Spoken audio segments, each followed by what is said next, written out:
年轻英俊的图书管理员亨利拥有一项其他人梦寐以求的超能力，他能够穿越时空，前往过去和未来。不过，亨利并没有为此感到高兴，原因是他既无法控制自己穿越抵达的时间点和空间位置，也不知道穿越成功之后多久才能回到当前的时空。亨利能够确定的是，过度的疲劳、情绪的起伏以及精神上的压力等诸多因素都有可能导致他原地消失，随机穿越到某个过去或未来的时空。更让亨利感到尴尬的是，他的穿越仅限于自己的身体，而身上的衣服和物品都无法跟随他一同穿越。因而，每当在一个陌生的时空惊醒时，亨利要做的第一件事就是四处乱窜，寻找物体遮挡自己一丝不挂的身体。有时候太过慌乱，难免会就地偷窃别人的衣服救急。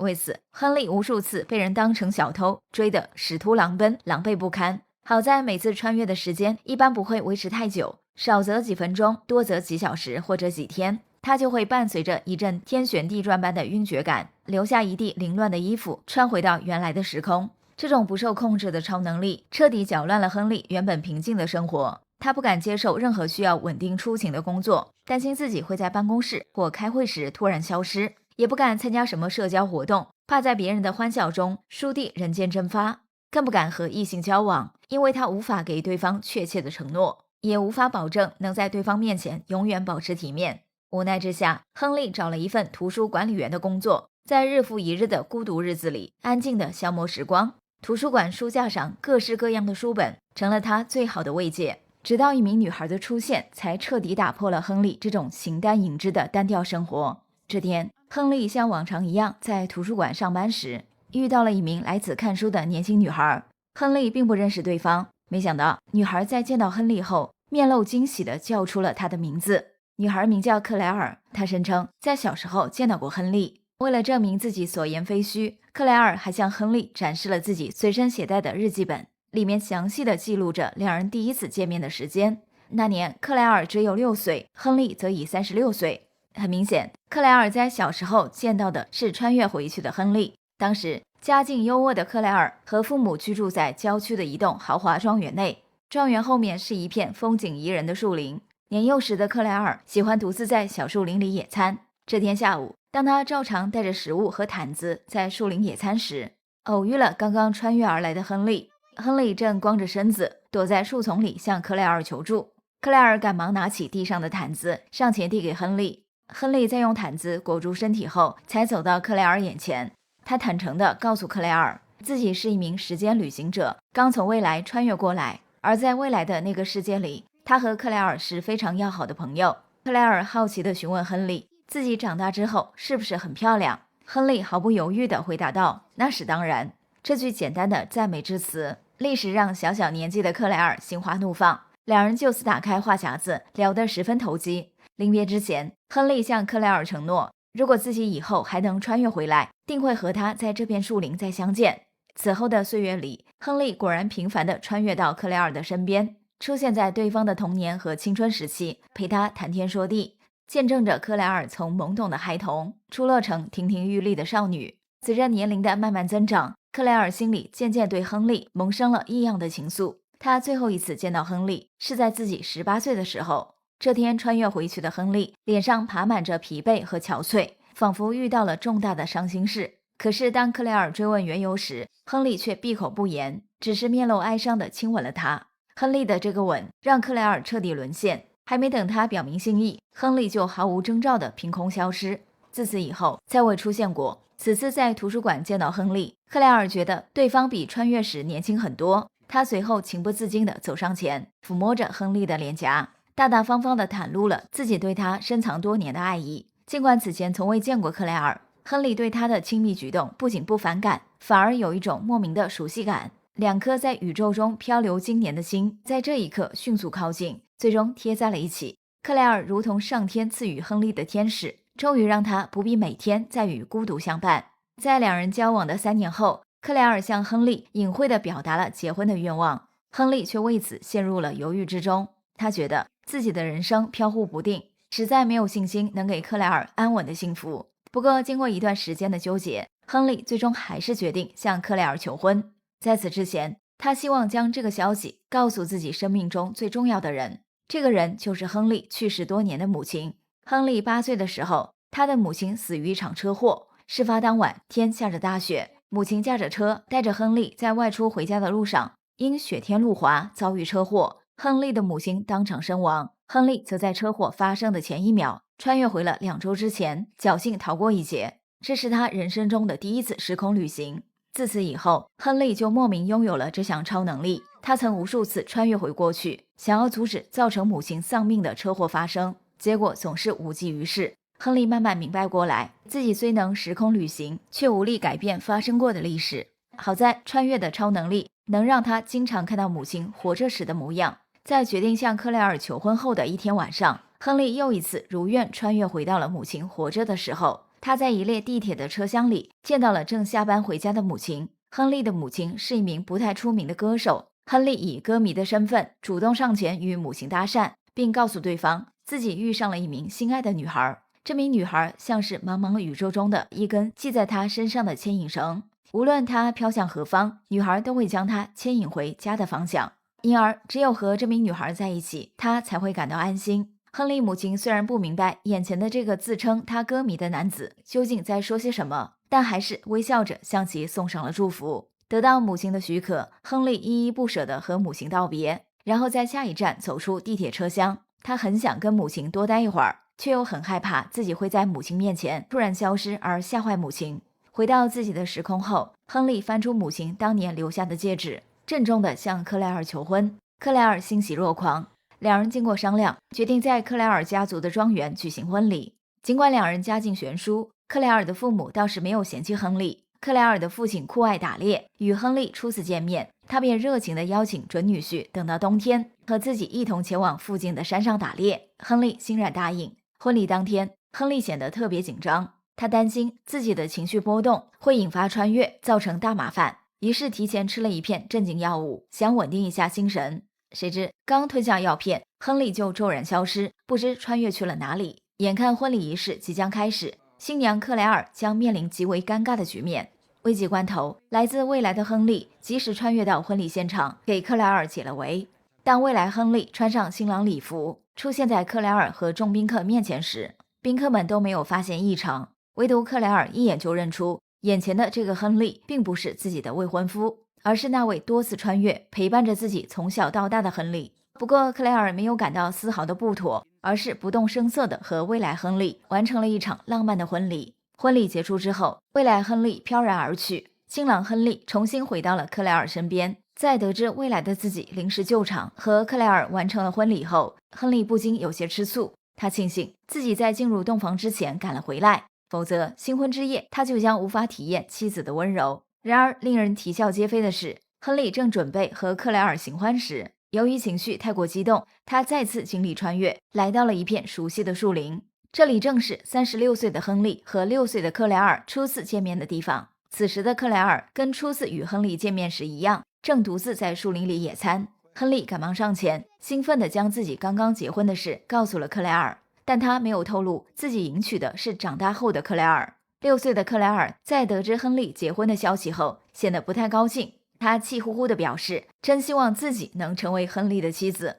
亨利立时被人小鬼大的克莱尔吃醋的模样逗笑。等回到自己的时空，他将此事告诉了妻子克莱尔。克莱尔对此印象深刻，她笑着告诉丈夫，自己当时非常嫉妒亨利的妻子。闲聊中，夫妇俩都对这种奇妙的感受感到既好笑又有趣。结婚后的第2天，亨利和克莱尔就离开庄园，搬进了一套买来的小公寓。克莱尔本以为自己将开启和丈夫甜蜜的2人世界，可是婚后的生活并不如她想象般美好。亨利依旧会不分场合和时间的胡乱穿越，很多时候克莱尔不得不一个人吃饭，一个人做家务，一个人睡觉，甚至一个人打工挣钱。结婚后的第1个平安夜，亨利又一次经历了时间旅行，而且这一次他消失了整整2周时间。克莱尔只能在孤独和等待中度过了圣诞节和新年。虽然他知道亨利无法控制自己在何时何地穿越，但这种间歇性的丧偶生活仍让他感到愤怒。等到亨利回来后，克莱尔忍不住与其大吵一架，尽情宣泄着自己的委屈和不满。亨利满心愧疚，却又无法改变现状。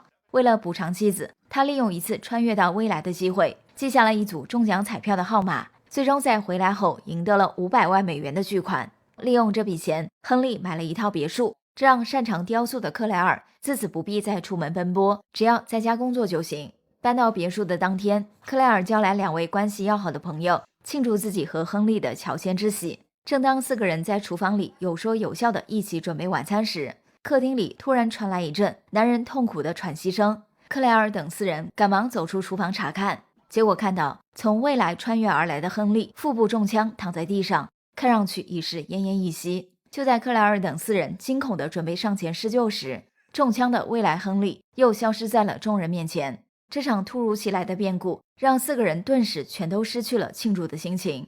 等2位朋友离开后，克莱尔和亨利不自觉地聊起了死亡的话题。克莱尔这时猛然意识到，自己见过很多次从不同时间节点穿越回来的亨利，但却从未见过亨利40岁以后的模样。一个可怕的猜测在克莱尔的心中悄然形成，难道自己的丈夫活不过40岁吗？当他将这个猜测告诉亨利时，亨利旋即陷入一种巨大的悲伤和恐惧之中。他其实并不是在怕死，他只是担心自己死后就永远不能再陪伴克莱尔。克莱尔被丈夫的真情感动，为了缓解对方的压力，她将自己已经怀孕1个月的喜讯告诉了丈夫。亨利得知这个消息，果然转忧为喜。他觉得就算自己活不过40岁，至少以后还有孩子能代替他陪伴克莱尔。然而命运总是喜欢捉弄人，克莱尔怀孕不到2个月就出现了流产的征兆，最终没能保住肚里的孩子。夫妇俩原本只当这是一次意外，哪知此后的几年时间里，克莱尔接连经历了好几次流产。亨利终于意识到一切都并非意外和巧合，他怀疑克莱尔肚里的胎儿遗传了自己的穿越能力，所以总是会意图离开母体，而导致克莱尔流产。不久，亨利找到一位业内知名的遗传学教授，将自己的种种离奇经历如实相告，希望对方能帮助自己摆脱困境。教授起初以为亨利脑子有毛病，直到他亲眼见到亨利从自己面前消失，才相信了世界上果真有如此匪夷所思的人和事。随后，教授对亨利的身体和大脑进行了细致的检查和观测，他发现亨利在每次穿越之前，大脑神经元都会因异常兴奋而过度放电，这是癫痫病核心的发病机制。简单来说，癫痫患者大多都是因大脑神经元的异常兴奋而过度放电，最终导致短暂性的脑功能障碍。教授据此推测，或许治疗癫痫病的药物对亨利和克莱尔的孩子有保胎的效果。于是，在教授的指导下，亨利开始服用抗癫痫的药物。令他感到惊喜的是，在接下来的一段时间里，不仅他的穿越次数在逐渐减少，妻子克莱尔也再次怀孕，并且肚里的胎儿3个多月都非常健康。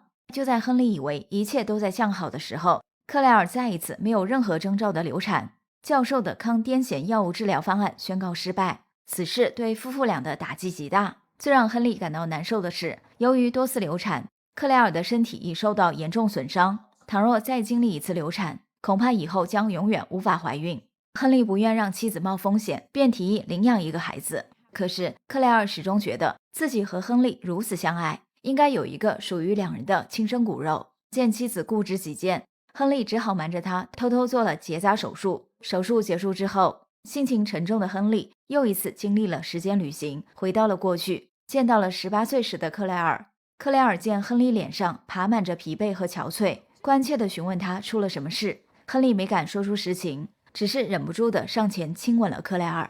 穿越结束后，亨利将自己做了结扎手术，以及与18岁的克莱尔相见时的情形如实告诉了妻子。克莱尔在得知情况后无比愤怒，他痛斥亨利是一个自私自利的混蛋。正是亨利在他18岁时的那次主动献吻，才让他彻底沦陷，并下定决心未来要嫁给亨利。克莱尔怎么也没想到，亨利在夺走他的初吻之前，竟然刚刚做过伤害他的事情。在克莱尔看来，亨利当时之所以亲吻他，并不是出于对他情到深处时的不自禁，而是因为伤害过他之后，在寻求自我内心的安慰。面对妻子的指责和质疑，亨利哑口无言，只能转身离开家门，整夜没有回来。当天晚上，克莱尔忽然接到另一个从过去穿越而来的亨利的电话。挂断电话后，克莱尔萌生了一个大胆的想法，他随即驱车来到街边，见到了打电话的亨利。眼前的这个亨利刚刚从婚礼现场穿越而来，显然还没有做过结扎手术。克莱尔在跟其简单寒暄后，就将其拖入车内，与其发生了一次亲密关系。大约1个月后，克莱尔欣喜地发现自己又一次怀孕。她在纠结良久后，将自己与过去亨利发生关系并怀孕的事悉数告诉了丈夫亨利。亨利听完之后，内心五味杂陈，他既能理解妻子的行为，又很担心对方的身体，当然心头也难免会翻涌酸溜溜的醋意。但是事已至此，亨利目前唯一能做的只有小心翼翼地呵护怀孕的妻子。所幸此后的9个多月时间里，夫妇俩的生活过得风平浪静。亨利没有再经历时间旅行，克莱尔也没有流产。不过随着妻子产期的临近，亨利的精神变得越来越紧张。直到克莱尔临产前1周，他终于因情绪不稳定再次经历穿越。这次亨利来到一家动物园，他先是慌忙溜进动物园工作人员的更衣室，随便找了一套合身的衣服穿上，然后准备离开，像以前无数次穿越一样前去四处溜达，直到穿越结束。这时一名10岁的小女孩叫住了他。亨利一问才知，女孩名叫阿尔巴，是他和克莱尔的女儿。阿尔巴告诉亨利，自己也能穿越时空，而且能够控制穿越抵达的时间点和空间位置。亨利听完阿尔巴的话后，喜不自胜。看来克莱尔不但顺利生产，而且两人的女儿还能自由自在地进行时间旅行。在和阿尔巴临别之前，亨利忍不住询问对方自己会在什么时候死去。这个问题瞬间让阿尔巴的眼眶微红，他哽咽着告诉亨利，自己5岁时亨利就撒手人寰，但他并不知道亨利是因何而死，也不清楚亨利具体的死亡日期。亨利得知自己果然活不过40岁，内心十分沮丧和难过。在和女儿分别回到自己的时空后，为了避免临产的妻子受到打击，他隐瞒了自己不久于人世的实情，只告诉克莱尔，两人很快就会迎来一名健康的女儿。1周之后，克莱尔顺利产下女婴，夫妇俩将其取名阿尔巴。阿尔巴的到来像一道暖光，填满了亨利因时空错乱和克莱尔之间产生的裂痕，也为两人的爱情增添了圆满的注脚。从此，这个家里再没有争吵的声音，只有欢乐的笑语。唯一的不足是，幸福的时光总是流逝得太快。转眼间，一家3口就迎来了阿尔巴的5岁生日。生日当天，10岁的阿尔巴从未来穿越过来，将父亲即将离世的消息告诉了5岁时的自己，希望年幼时的自己能珍惜父亲最后的陪伴时光。5岁的阿尔巴闻此噩耗，难过的将这个消息又悄悄告诉了自己的母亲。克莱尔虽然心里早有预感，如今预感被证实，仍让他悲伤到难以呼吸。他和亨利相处多年，早就知道穿越时空并不能改变命运，眼下能够做的似乎只有给亨利更多的温暖。或许是预感到自己大限将至，给女儿过完5岁生日后，亨利的情绪每天起伏不定，时空旅行的次数也变得频繁起来。这天，他穿越来到了一处极寒之地，导致自己的一条腿被冻伤。回来之后，亨利只能经常依靠轮椅代步，可是穿越却并未停止。不久后的一天，他意外穿越到了自己死亡的当晚。这天正是圣诞节，天刚下过一场雪。亨利穿越过来时，正拖着伤腿躺在自家门前的雪地上。当他艰难地爬到窗前时，亲眼见到自己因枪伤不治死在了妻女面前，确定自己即将死在不久之后的圣诞节。亨利决定平静地接受命运的安排。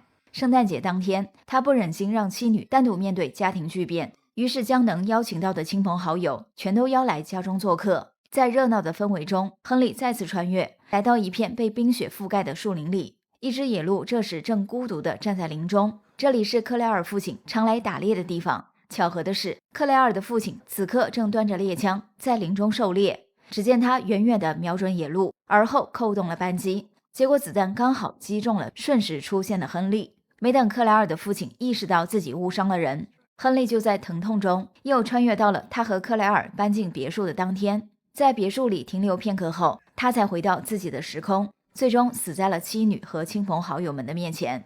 亨利的骤然离世令克莱尔痛不欲生，只是他始终都不知道爱人是死于自己父亲的误杀。好在还有女儿阿尔巴日复一日的陪伴在身边，这让克莱尔渐渐从伤痛中挣脱出来。但他对亨利的思念却没有因时间的流逝而淡化，反而像陈年老酒，在心底变得愈发醇厚。多年以后，阿尔巴出落成了一名亭亭玉立的少女。在一个阳光明媚的午后，她和2个小伙伴来到母亲童年时经常独自野餐的树林里游玩。恍惚之间，阿尔巴看到一个熟悉的身影。在确认对方是从过去穿越而来的亨利后，阿尔巴一头扑进父亲的怀里，并让身边的2个小伙伴赶快去叫来自己的母亲。克莱尔得知消息，匆匆赶来，冲上前抱住尚未离开的亨利，仿佛是在自己的梦里紧紧抓住一位已经逝去的爱人，不想让他再离去。